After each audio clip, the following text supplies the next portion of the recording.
let's talk about Clemson baseball. Clemson baseball gets ready to open ACC play against the Duke Blue Devils this weekend at Doug Kingsmore Stadium. 3 games, Friday, Saturday, Sunday. Clemson has 11-3 home record right now, dating back to last season, I guess. Or is that including this season? I don't know. How many games have they already played? What's their overall record? Might be. 11. Their overall record is 11-6. So I guess 11-3 is their home record right now. The Tigers are averaging 6.9 runs per game, just under 300 batting average at 297, a 447 slugging percentage, and a 391 on base percentage, 42 steals. The pitching staff, Al, we talk about the pitching staff constantly, still right now at that 4.14 ERA, which I don't think that's very good, coming from an ERA. Duke has yet to play a road game this season. So this will be their first road game. They're averaging 9.6 runs per game with 11-year head coach Chris Pollard. The Blue Devils recently beat Presbyterian 15-2 at Fluor Field on Wednesday.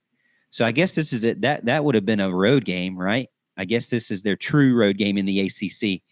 Al, what do you think about this game coming up? Does Clemson have a chance? Is this a team that Clemson has a chance to sweep, or do they have a chance to maybe win the series? Or is this one going to be more on the opposite end of a struggle to get that win in the series, or a struggle to even get one win? Well, look, Duke's a pretty good team. They've been a pretty solid team for quite some time now. And I think it's one of those weekends you kind of go into the weekend. Let's win the series. That's kind of what you want to do. Could you get a sweep? Sure, you could get a sweep, I guess. But I mean, we've been swept by Central Florida at home, or been swept by Central Florida. You've been you've beaten Georgia State. Georgia State, wow, what a game that was. First game against Georgia State. I got to see the ending of that. I remember being down in that game and thinking, I'm just going to hate myself if I don't turn this game on in the 9th inning when we got a couple runners on and we come back and win. And sure enough, walk-off grand slam. It was friggin' awesome to see. And I'll tell you this, Cooper Engel, I know he used to listen to the show. He must be listening to the show because I told him he should never be hitting under 300. And then he proceeds to get like 20 hits over the week because he went 5 hits the next game. I'm telling you, he's over 300 now, exactly where he needs to be. He's hitting the ball well. So that's good to see. And the pitching was not that bad against Georgia State. It could have been better. I think, I believe it was Austin Gordon. I think I was all over the place with names last week. I think I called him Alex Gordon. But anyways, Austin Gordon, who's now your Friday night guy without Ryan Emmons. He came in kind of struggled against Georgia State. I think they had 3 home runs off of him relatively fast in the first couple of innings. So that's not something you want to see. He's going to have to, find less barrels than that. But he's done a solid job, and I think you're going to need to be able to count on him. Tristan Smith looked really good. He looked really good. He's looked good now for a couple of outings. So he's kind of, that freshman who's coming on being the guy you want him to be. Even Grice pitched pretty well from what I remember. So when we get Ammons back, I think they have worked Clayton and Weiss back in a little bit. They're starting to kind of get their sea legs under them after coming back from injury. I think this pitching staff is going to be better. Now, I'm not saying it's going to be world beaters or anything like that, but I think they could be solid. And one of those staffs with our lineup and how well we're hitting, I think you can go into each weekend series thinking you have a chance, and that's kind of what you want. You just want to go into every weekend thinking you have a chance to win the series. This is one of those weekends. I think it's one of those that somebody's going to win 2 out of 3. I don't think anybody's sweeping or getting swept. But hopefully at home, you think that's going to be the boost you need to get over the hump and get the series. And it'd be a big series win.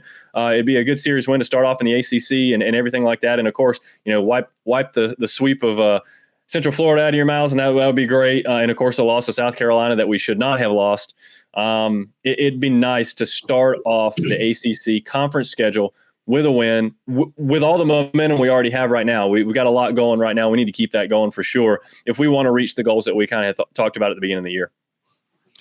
Right now, Duke is RPI ranked 123, while Clemson is much higher, way up there at 31 overall. So RPI wise, I mean, that would indicate to me that Clemson should have an opportunity to win the series and possibly sweep. Now, you mentioned Cooper Ingle. He is having a real good season so far, kind of got back out of his slump.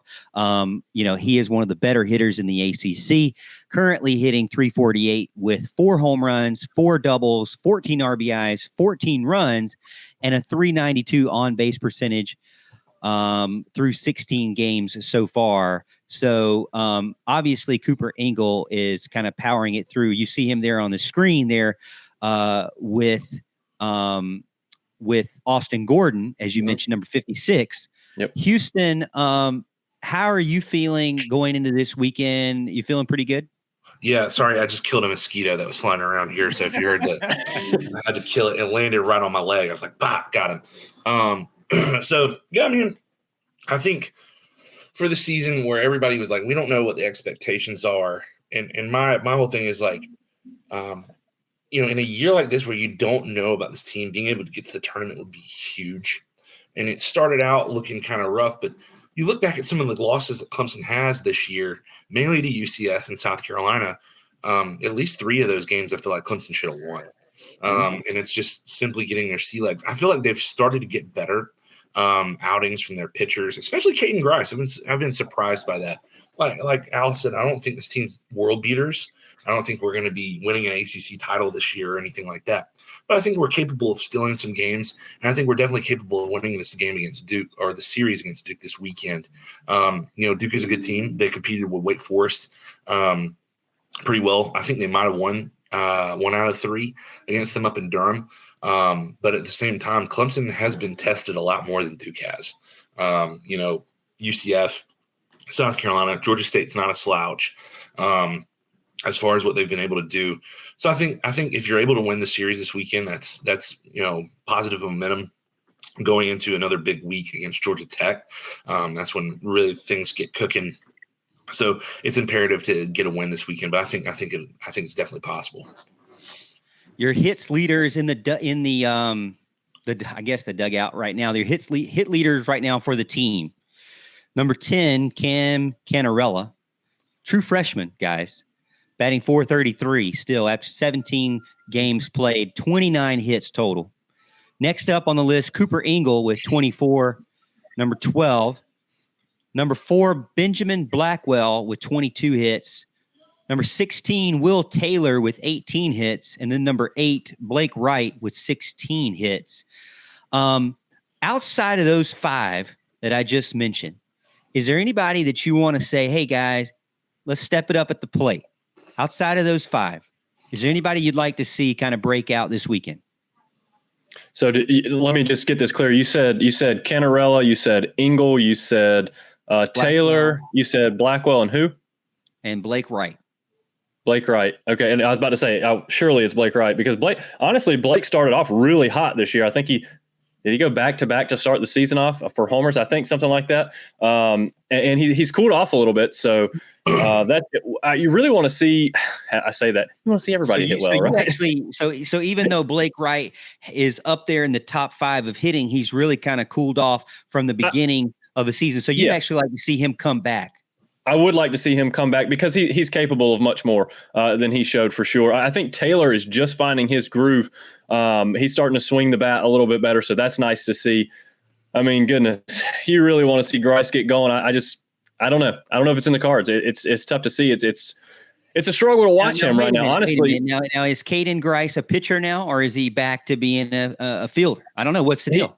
He very well could be. It's going to be real interesting. That's going to be the coolest storylines to see going forward. Are they going to use him exclusively at pitcher, or are they going to have him play in the field? Because right now, I think he's looking at kind of a DH role, and we'll see. We'll see where it goes from there. But you want to see everybody hit. I think you'd like to see more from some of these guys. You got the Chad Ferris, who seem like they've been here forever. You want to see him do more. Want to see Corbett get healthy and get back in the lineup, maybe do some things there.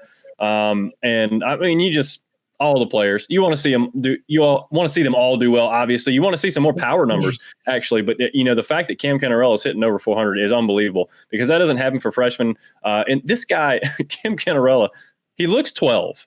He looks like he's 12 years old. He's skinny. He's he's a very slight build. Obviously, this dude is awesome, and he's so fun to watch. And it's that kind of talent that Clemson needs to bring in. It's that that's really going to be able to take this program to where we want him to go. I mean, he just gets up there and he just hits the ball, man. It's awesome. It is so much fun to watch. You want to see a Gavin Abrams get hot. He's got in there a little bit for us. He launched one against South Carolina on Friday night when we got the win against them. You want to see guys like those start to really come on. And so you can think about the future of not only this season, but the program in general. Now, what's the deal with Riley Bertram, Houston? I'm seeing him 60 at-bats with 12 hits, batting 200 right now. I thought, preseason we heard his name as somebody to watch out for. Seems to be struggling at the plate right now. Now, say that name. Sorry, I had someone hit a shot here. I got the tournament on. Say that player one more time. I was talking about number 6, Riley Bertram, got a batting 200, 60 at bats with 12 hits. I mean, you'd like to see him pick it up more. I think it's becoming more abundant that he's better defensively. I mean, you have teams like that where a guy will not necessarily be the best player at the plate, but is a solid defender. I could be wrong, but I feel like every time that I've watched him play, he's a solid shortstop. Plays his role really well. You'd like to see that more, or second. Yeah, I'm sorry. So you'd like to see more picked up off of that. Definitely, you want like Al said, you want to see more hitters. But I feel like if you get a couple more young guys going, another guy that wasn't mentioned by Al is Billy Amick, especially after that huge hit on last Friday. You'd like to see him get going a little bit more. So between him and Gavin Abrams and maybe Tristan Pacetta, seeing those guys get some more hits. And if Bertram picks it up as well, then I think that's just a bonus.